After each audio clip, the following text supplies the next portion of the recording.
नमस्कार मित्रों, आज के समय में बहुत बड़ी समस्या के रूप में हम लोग को देखने को मिलता है कि कुछ लोग बहुत ज़्यादा मोटे हो जा रहे हैं या कुछ लोग बहुत ज़्यादा पतले हो जा रहे हैं। भोजन कम कर रहे हैं लेकिन फिर भी मोटे रह रहे हैं, भोजन अधिक कर रहे हैं फिर भी दुबले पतले हो रहे हैं। तो इसका मुख्य कारण है थायराइड ग्रंथि। और थायराइड ग्रंथि की समस्या आज भीषण रूप ले लिया है। तो आइए इस वीडियो में हम लोग थायराइड ग्रंथि से होने वाले रोग और उसको किस प्रकार दूर किया जा सकता है, इस विषय पर हम लोग बात करेंगे। तो चलिए वीडियो को शुरू करते हैं। सबसे पहले मैं थायराइड के बारे में बता दूं कि थायराइड जो है गर्दन के अग्रभाग, यहाँ तितली के आकार का इस ग्रंथि का शेप होता है और यह ब्लड केमिस्ट्री को नियंत्रित करता है, जो कि शरीर के ग्रोथ और मैच्योरिटी को भी नियंत्रित करता है। बहुत ही इम्पोर्टेंट ये ग्रंथि है। यह ग्रंथि आवश्यकता से अगर ज़्यादा काम कर रही है तो हाइपरथायरॉयडिज्म उसे कहते हैं, और यदि आवश्यकता से कम काम कर रही है तो हाइपोथायरॉयडिज्म उसे कहते हैं। यह ग्रंथि थायरोकैल्सिटोनिन T3 एवं थायरोक्सिन T4 का स्राव करती है। ये हार्मोन्स निकालती है। शरीर के वाइटल एक्टिविटीज़ को नियंत्रित करने में T4 का बहुत ही महत्व है। थायराइड हार्मोन्स जो निकल रहे हैं दोनों T3 तो 4, वह उसकी उत्पत्ति, उसका स्राव, उसकी संपूर्ण प्रक्रिया को पिट्यूटरी ग्लैंड का अग्रभाग द्वारा स्रावित TSH उसे कहते हैं, थायराइड स्टिमुलेटिंग हार्मोन्स, उसके द्वारा इस प्रक्रिया को किया जाता है। उसको वो नियंत्रित करता है T3 और T4 के स्राव को। हाइपोथायरॉयडिज्म की और हाइपरथायरॉयडिज्म, ये दोनों के लक्षण क्या क्या होते हैं, अब हम लोग इस विषय पर चर्चा करते हैं। तो सबसे पहले हाइपरथायरॉयडिज्म का लक्षण। ऐसी स्थिति में मनुष्य चिड़चिड़ा हो जाता है, मांसपेशियों में कमजोरी आ जाती है, कँपकँपी होती है, मासिक धर्म या तो कम होने लगता है या फिर बिल्कुल भी नहीं होता है, वज़न तो घटने ही लगता है। ये हाइपरथायरॉयडिज्म है। वज़न कितना भी भोजन कर रहे हैं फिर भी वज़न कम हो रहा है, ऐसी स्थिति हाइपरथायरॉयडिज्म के अंतर्गत आती है।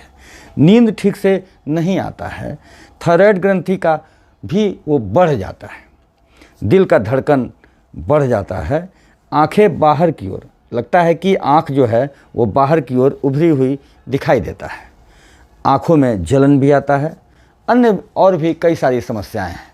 तो आइए अब हम जानते हैं हाइपोथायरॉयडिज्म में कौन से लक्षण पाए जाते हैं। सबसे पहले तो जिनको हाइपोथायरॉयडिज्म है उनको, वो जो गर्भवती होती हैं, वैसे समय में शिशुओं पर, उनके गर्भ में रहे हुए शिशु पर क्या प्रभाव पड़ता है उसको हम लोग जानते हैं। उसकी अल्प क्रिया से क्रेटिनिज्म की स्थिति उत्पन्न हो जाती है। शिशु के विकास के दौरान, गर्भ में जब शिशु रहता है तो विकास के दौरान थायराइड की अल्प क्रिया, क्रेटिनिज्म की स्थिति उत्पन्न हो जाती है, जिससे बुद्धि का ह्रास होता है, मतलब कि मेंटल रिटार्डेशन उस शिशु में आ सकता है।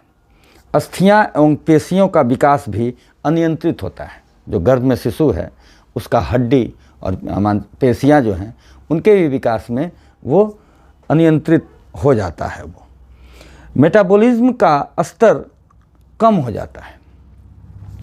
अब जिनको हाइपोथायरॉयडिज्म है उनकी स्थिति को हम लोग देखते हैं तो उनका शरीर का वज़न जो है वो बढ़ने लगता है, चेहरा जो है वो फूला फूला स्वेलिंग टाइप का दिखने लगता है, शरीर का तापमान सामान्य से कम रहने लगता है, ठंड बर्दाश्त नहीं होती है, त्वचा शुष्क और रुक्ष हो जाता है, बाल का भी शुष्क और खुरदुरे और पतला होना इसका एक लक्षण है, थकान महसूस होना, मासिक धर्म या तो बहुत आता है या फिर बिल्कुल नहीं होता है।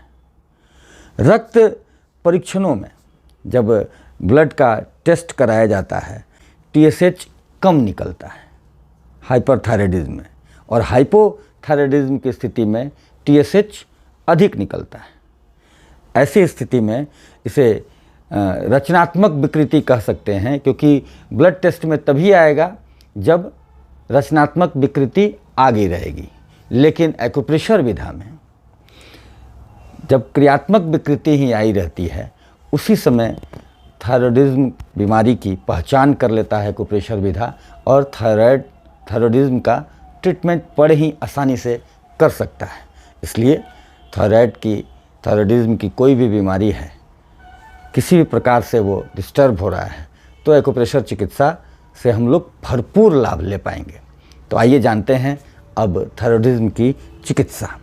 हाइपोथायराइडिज्म अथवा हाइपरथायराइडिज्म की चिकित्सा के लिए मर्मदाब एक्यूप्रेशर चिकित्सा पद्धति बहुत ही कारगर है।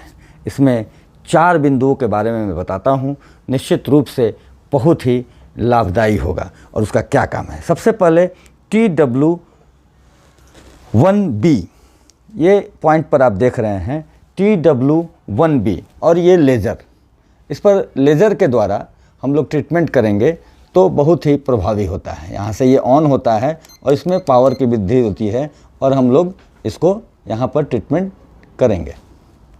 ये TW1B है। यह अकेले एंडोक्राइन सिस्टम को नियंत्रित कर, खासकर थायराइड ग्रंथि विशेष प्रभावित करता है। यहाँ पर हम लोग 30 सेकंड से 1 मिनट तक हम लोग यहाँ पर लेज़र पेन से कर सकते हैं, ट्रीटमेंट करना चाहिए। उसके बाद अगला बिंदु है TW2। TW2 यहाँ ये बिंदु मैं दिखा रहा हूँ, इस स्थान पर TW2 है। यह एक्यूप्रेशर बिंदु थायराइड ग्रंथि एवं इसी की तरह समान कार्य करने वाले अन्य अवयवों को भी नियंत्रित करता है। और अगला बिंदु है CI8D।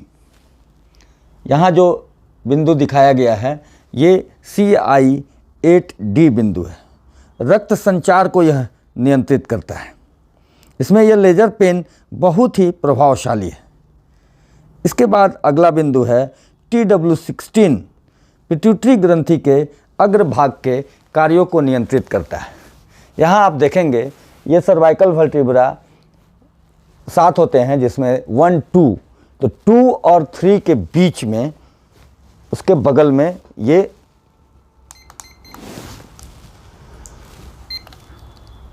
TW16 ये बिंदु आता है।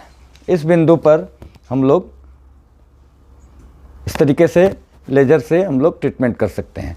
30 सेकंड से 1 मिनट तक हम लोग इस लेज़र बिंदु से, इसके अलावा इन बिंदुओं पर अगर हम लोग चाहें तो मेथी दाना लगा करके और टेप से इसको टेपिंग करके 2 घंटे तक रख सकते हैं।